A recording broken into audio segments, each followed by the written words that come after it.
What a beautiful picture of God's grace and His purpose in grace, all the way down through here.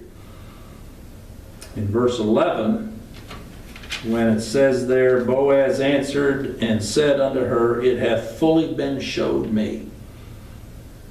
I believe that speaks to God's knowing those that are His. The Lord knoweth those that are His. That's His omniscience. He had heard about her even when Naomi and she came back into Bethlehem, empty.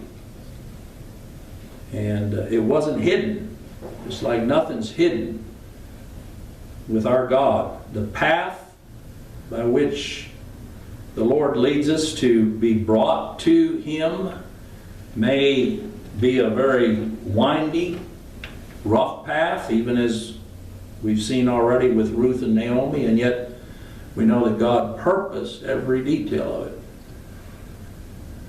That when they had heard, Naomi had heard, even down there in Moab, of the Lord's visiting His people.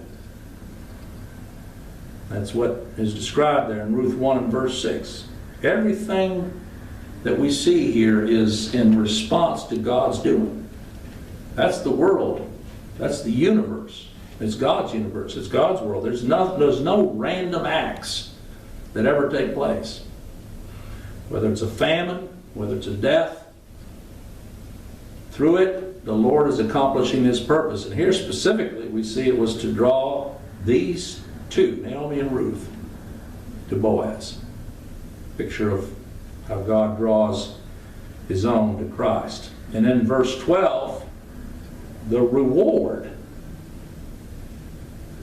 In Scripture, it never speaks of rewards.